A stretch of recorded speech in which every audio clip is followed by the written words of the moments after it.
നെല്ല് സംഭരണവുമായി ബന്ധപ്പെട്ട പ്രതിസന്ധി പരിഹരിക്കാനുള്ള യോഗത്തിൽ ക്ഷുഭിതനായ മുഖ്യമന്ത്രി പിണറായി വിജയൻ. യോഗത്തിലേക്ക് മില്ലുടമകളെ ക്ഷണിക്കാതിരുന്നതാണ് മുഖ്യമന്ത്രിയെ പ്രകോപിപ്പിച്ചത്. ഇക്കാര്യം ചർച്ച ചെയ്യാൻ നാളെ രാവിലെ 10 മണിക്ക് മുഖ്യമന്ത്രിയുടെ ഓഫീസിൽ വീണ്ടും യോഗം ചേരാൻ തീരുമാനമായി. മില്ലുടമകളുടെ പ്രതിനിധികളെയും യോഗത്തിലേക്ക് ക്ഷണിച്ചിട്ടുണ്ട്.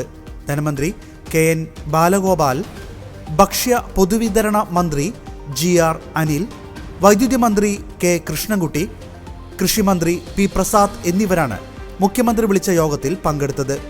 കൃഷി, ഭക്ഷ്യ, ധനവകുപ്പ് ഡയറക്ടർമാർ, സപ്ലൈകോ MD, പാഡി മാനേജർ എന്നിവരാണ് ഉദ്യോഗസ്ഥരെ പ്രതിനിധീകരിച്ചുണ്ടായിരുന്നത്. യോഗം തുടങ്ങിയപ്പോൾ തന്നെ മില്ലുടമകളെ യോഗത്തിന് ക്ഷണിച്ചില്ലേ എന്ന് മുഖ്യമന്ത്രി ആരാഞ്ഞു. ഇല്ലെന്നും മന്ത്രിതലത്തിൽ തീരുമാനമെടുത്ത ശേഷം അക്കാര്യം മില്ലുടമകളെ അറിയിക്കുന്ന കാര്യവും മന്ത്രി GR അനിൽ മുഖ്യമന്ത്രിയെ ധരിപ്പിച്ചു. താനും ധനമന്ത്രി ബാലഗോപാലും നേരത്തെ മില്ലുടമകളുമായി ചർച്ച നടത്തിയ കാര്യവും അദ്ദേഹം അറിയിച്ചു എന്നാണ് വിവരം. എന്നാൽ ഇക്കാര്യത്തിൽ മില്ലുടമകളുമായി കൂടിയാലോചന ഇല്ലാതെ എങ്ങനെയാണ് പ്രശ്നപരിഹാരം ഉണ്ടാകുമെന്ന് മുഖ്യമന്ത്രി ചോദിച്ചു. അവരില്ലാതെ എങ്ങനെയാണ് ചർച്ച പൂർണ്ണമാവുകയെന്നും അവരുടെ ഭാഗം കൂടി അറിഞ്ഞിട്ട് വേണ്ടേ പരിഹാരം കാണാനെന്നും മുഖ്യമന്ത്രി ചോദിച്ചു. മില്ലുടമകളെ കൂടി വിളിച്ച് നാളെ യോഗം ചേരാമെന്നും വ്യക്തമാക്കി യോഗം അവസാനിപ്പിക്കുകയായിരുന്നു എന്നാണ് വിവരം. പിന്നാലെ കൃഷിവകുപ്പ് ഉദ്യോഗസ്ഥർ മില്ലുടമ പ്രതിനിധികളെ വിളിച്ച് നാളെ തിരുവനന്തപുരത്ത് യോഗം നടത്തുന്ന കാര്യം അറിയിക്കുകയും അവരെ ക്ഷണിക്കുകയുമായിരുന്നു. തങ്ങൾ പങ്കെടുക്കുമെന്ന് മില്ലുടമ അസോസിയേഷൻ പ്രതിനിധികൾ അറിയിച്ചു.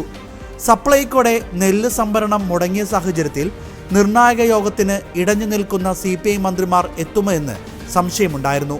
എന്നാൽ തങ്ങളുടെ എതിർപ്പ് ഭരണത്തെ ഒരു വിധത്തിലും ബാധിക്കില്ല എന്നാണ് യോഗത്തിന് തൊട്ടു മുൻപ് മന്ത്രി അനിൽ പറഞ്ഞത്.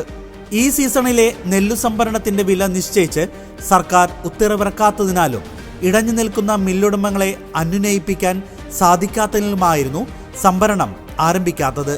നെല്ല് സംഭരിക്കുമ്പോൾ അതിൽ നിന്ന് കിട്ടുന്ന അരിയുടെ അനുപാതം കേന്ദ്ര സർക്കാർ നിശ്ചയിച്ച് 68% പകരം 64.5% ആക്കണമെന്നാണ് മില്ലുടമകളുടെ ആവശ്യം.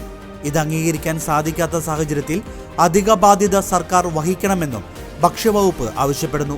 നെല്ലിന്റെ വില കിലോയ്ക്ക് 28.20 രൂപയിൽ നിന്ന് 69 രൂപ കൂടി കൂട്ടണമെന്നും ഭക്ഷ്യവകുപ്പ് ആവശ്യപ്പെടുന്നു. തദ്ദേശ നിയമസഭാ തെരഞ്ഞെടുപ്പ് കൂടി വരുന്ന സാഹചര്യത്തിൽ സംഭരണ വില വർദ്ധിപ്പിക്കണമെന്നാണ് ഭക്ഷ്യ കൃഷി വകുപ്പുകൾ ഭരിക്കുന്ന CPIയുടെ ആവശ്യം.